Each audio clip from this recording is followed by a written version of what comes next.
ప్రెగ్టాక్స్ ఛానల్కి ఘన స్వాగతం. హీరోయిన్పై కుక్కల దాడి.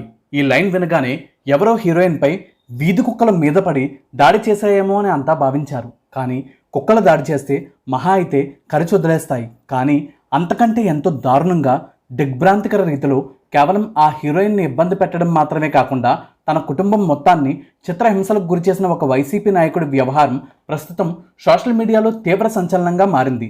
చేసింది తక్కువ సినిమాలే అయినప్పటికీ భారతదేశంలో ఉన్న ప్రధాన భాషలన్నింటిలో నటించి మెప్పించిన కాదంబరి జత్వానీ గారిని, ఆమె కుటుంబాన్ని ఒక ప్రముఖ వైసీపీ నాయకుడు కొంతమంది పోలీసు ఉన్నతాధికారులతో కలిసి దారుణంగా వేధించారని వరుస కథనాలు వెలువడుతున్న నేపథ్యంలో కాదంబరి జత్వానీ గారి జీవితంలో ఎవరికీ తెలియని అత్యంత ఆసక్తికరమైన అన్ని విషయాలు ఈ వీడియోలో తెలుసుకుందాం. కాదంబరి జత్వానీ 1996 ఏప్రిల్ 20న గుజరాత్ రాష్ట్రంలోని అహ్మదాబాద్లో జన్మించారు. ఆమె తండ్రి నరేంద్ర కుమార్ గారు ఇండియన్ మర్చెంట్ నేవీలో ఆఫీసర్గా ఉన్నతోద్యోగం చేసి రిటైర్ కాగా, ఆమె తల్లి ఆశా గారు రిజర్వ్ బ్యాంక్ ఆఫ్ ఇండియాలో మేనేజర్గా సేవలందించి రిటైర్ అయ్యారు. ఆమె ఎకనామిక్స్లో గోల్డ్ మెడలిస్ట్ కూడా కావడం విశేషం. జత్వానీ గారికి ఒక సోదరుడు కూడా ఉన్నాడు. చిన్నప్పటి నుంచి చదువుతో పాటు ఆటపాటలు, డ్యాన్స్ ఇలా ఏ రంగంలో అయినా కూడా ముందుండే జత్వానీ తన క్లాస్లోనే కాకుండా స్కూల్లో కూడా ఎప్పుడూ టాపర్గా ఉండేవారు. తన ప్రాథమిక విద్యాభ్యాసం కొనసాగిస్తున్న సమయంలో జరిగిన రాష్ట్ర స్థాయి చెస్ పోటీల్లో విజేతగా నిలవడమే కాకుండా గుజరాత్ రాష్ట్రం తరపున చెస్లో భారతదేశానికి ప్రాతినిధ్యం వహించే అవకాశాన్ని కూడా దక్కించుకున్నారు జత్వానీ.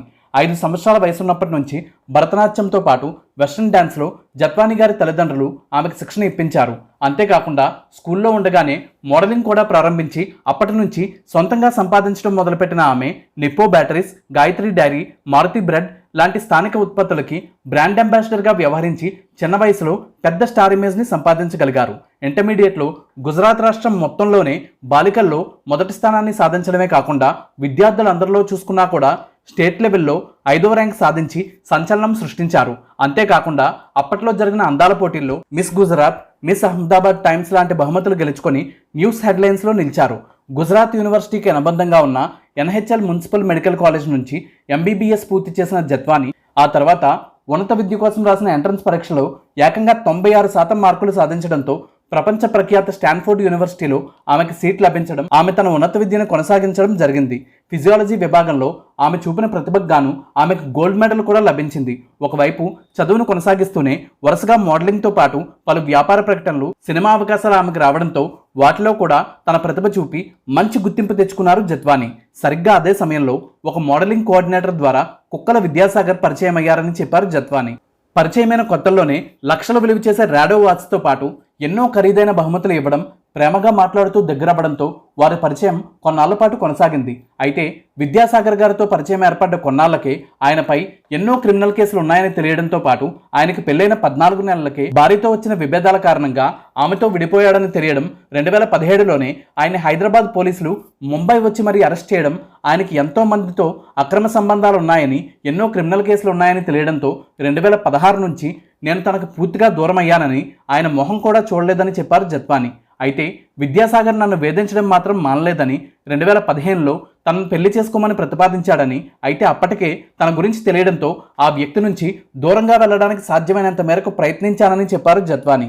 అయినప్పటికీ నిరంతరం వాట్సాప్లో మెసేజ్లు పెట్టడం, అభ్యంతరకర ఫోటోలు పెట్టడం లాంటివి చేస్తూ నన్ను, నా తల్లిదండ్రుల్ని, సోదరుని చంపేస్తానని కూడా పలుమార్లు బెదిరించాడని, ముంబైలో ఉన్న మమ్మల్ని కిడ్నాప్ చేసి విజయవాడ తీసుకువచ్చారని, అక్కడ తమకున్న అధికార బలం ఉపయోగించి తప్పుడు కేసులు పెట్టించాడని, 2024 ఫిబ్రవరి 2వ తేదీన ముంబై నుంచి బలవంతంగా మమ్మల్ని విజయవాడలో ఉన్న ఇబ్రహీంపట్నం పోలీస్ స్టేషన్కి తీసుకువచ్చి నేరపూరితమైన కుట్ర, మోసం, ఫోర్జరీ, బెదిరింపు తదితర నేరాలన్నీ ఆరోపిస్తూ తప్పుడు కేసులు పెట్టడమే కాకుండా తమ కుటుంబాన్ని జైలుకు కూడా పంపించాడని, జైల్లో ఉన్న సమయంలోనే తన తండ్రికి వినికిడి శక్తి పోయిందని, తల్లికి హై బీపీ వచ్చేసిందని, వాళ్ళకి ఏమైనా అయితే తన పరిస్థితి ఏంటని, ఏ తప్పు లేకుండా ఇలాంటి తప్పుడు కేసులు పెట్టి ఎంతో ఇబ్బంది పెట్టడమే కాకుండా దేశవ్యాప్తంగా అన్ని ప్రాంతాల నుంచి నీపై తప్పుడు కేసులు పెడతానని బెదిరించారని, ఆ సమయంలో భయభ్రాంతులకు గురైన నేను, నా కుటుంబం దిక్కుతోచని స్థితిలో ఎవరికీ చెప్పుకోలేక ముంబై వెళ్ళిపోయామని చెప్పారు జత్వానీ.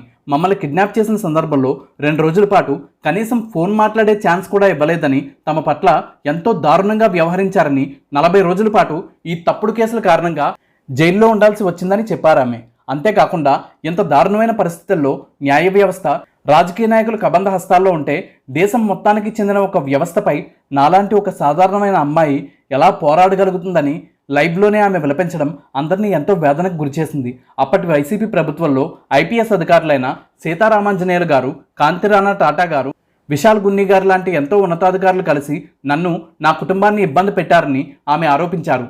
అంతకుముందు తమ కుటుంబం మీద ఒక్క సివిల్ కేసు కూడా లేదని, అలాంటి తమపై 2018లో తాను కొనుక్కున్న ఇల్లుని విక్రయించాలనుకున్న నేపథ్యంలో ఆ ఇంటికి తప్పుడు డాక్యుమెంట్లు సృష్టించి ఆ అమ్మకాన్ని అడ్డుకోవడమే కాకుండా తప్పుడు కేసులు పెట్టించి జైలుకు వెళ్లేలా చేశారని, ఇలాంటి పరిస్థితి వేరే ఎవ్వరికీ రాకూడదని ఇప్పుడైనా ప్రాణాలకు తెగించి ఈ లైవ్ షోకి వచ్చానని చంద్రబాబు నాయుడు గారు, హోంమంత్రి అనిత గారు సరైన విధంగా ఇన్వెస్టిగేషన్ జరిగేలా చేసి నాకు న్యాయం చేస్తారని భావిస్తున్నానని చెప్పారు.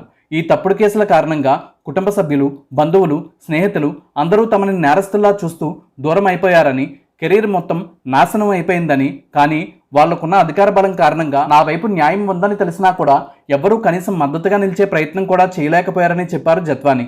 ఫిబ్రవరి నుంచి ఇప్పటి వరకు ఈ 6 నెలల నుంచి కనీసం నిద్ర కూడా లేదని, ఎప్పుడు ఏం జరుగుతుందో అనే భయంతోనే బ్రతికామని, ఎప్పటికీ అలాగే బ్రతుకుతున్నామని, నాకు మా కుటుంబానికి ప్రాణహాని ఉందని ప్రాణరక్షణ కల్పించాలని వేడుకున్నారు. తప్పుడు కేసులతో జైల్లో పెట్టించిన సందర్భంలో కూడా లాయర్లను మేనేజ్ చేసి బెయిల్ త్వరగా రాకుండా చేయడం కూడా చేశారని చెప్పారు.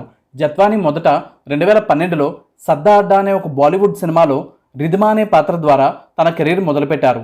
అదే సమయంలో మలయాళంలో వచ్చిన ఐ లవ్ మీ, 2015లో కన్నడలో వచ్చిన ఓజా, 2015లో ఒక పంజాబీ సినిమాలో అతిథి పాత్ర, 2016లో కన్నడలో తాను నటించిన సూపర్ హిట్ చిత్రం ఓజాకి రీమేక్గా తెలుగులో వచ్చిన ఆటా సినిమాల్లో నటించిన జత్వానీ గారు వీడియోకాన్ DTH, సిగ్నెస్ jewellery, Mahindra Xylo, shopper stop, Vespa, Pond's white beauty fairness cream లాంటి ఎన్నో ప్రముఖ బ్రాండ్లకి అంబాసిడర్గా చేయడంతో పాటు మరెన్నో మ్యూజిక్ వీడియోస్ కూడా చేసి మంచి గుర్తింపు తెచ్చుకున్నారు.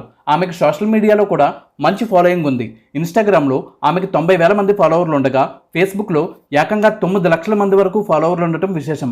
అలాగే ఆమెను ఎంతగానో ఇబ్బంది పెట్టారని చెప్తున్న విద్యాసాగర్ 2014 ఎన్నికల్లో కృష్ణా జిల్లా పెనమలూరు నియోజకవర్గం నుంచి వైసీపీ అభ్యర్థిగా పోటీ చేసి 2వ స్థానంలో నిలవడమే కాకుండా 70,882 ఓట్లు సాధించారు. ఆయన కుటుంబానికి కూడా రాజకీయ నేపథ్యం ఉంది. ఆయన నాయనమ్మ కృష్ణా జిల్లా మవ్వ మండలం కోసూరు పంచాయతీ సర్పంచ్గా సేవలందించగా, విద్యాసాగర్ గారి తండ్రి కుక్కల నాగేశ్వరరావు గారు కృష్ణా జిల్లా జడ్పీ చైర్మన్గా 2006 జూలై 23 నుంచి 2011 జూలై 22 వరకు సేవలందించారు. అయితే ఆయన 2013 నవంబర్ 21న కనుమూయడంతో ఆయన వారసుడిగా విద్యాసాగర్ రాజకీయ వారసత్వాన్ని కొనసాగిస్తున్నారు. మొత్తం మీద ఎంతో మంచి కుటుంబ నేపథ్యం ఉండి ఉన్నత చదువులు చదువుకున్న వారికే మన సమాజంలో ఎలాంటి పరిస్థితులు ఎదురవుతుంటే సామాన్య ప్రజల పరిస్థితిని అర్థం చేసుకోవచ్చు. ఏది ఏమైనా ప్రభుత్వ ఉద్యోగులు, రాజకీయ నాయకులు చెప్పిన విధంగా వారి కనుసనల్లో పనిచేసే పరిస్థితులు ఉన్నంత వరకు ఇలాంటి దారుణాలు జరుగుతూనే ఉంటాయి. ఈ పరిస్థితి, ఈ పద్ధతి మారి మన వ్యవస్థ బాగుపడాలని, కాదంబరి జత్వానీ గారికి న్యాయం జరగాలని మనస్ఫూర్తిగా కోరుకుందాం. ఇదండి మన వీడియో. ఈ వీడియో మీకు నచ్చితే తప్పకుండా ఈ వీడియోని లైక్ చేయండి. మీ అమూల్యమైన అభిప్రాయాన్ని కామెంట్ చేయండి. మన ఛానల్ని సబ్స్క్రైబ్ చేయడం, మన ఛానల్లో ఇతర వీడియోలు చూడడం అస్సలు మర్చిపోకండి. ఈ వీడియోని చివరి వరకు చూసినందుకు ధన్యవాదాలతో మీ మిమిక్రీ ప్రవీణ్.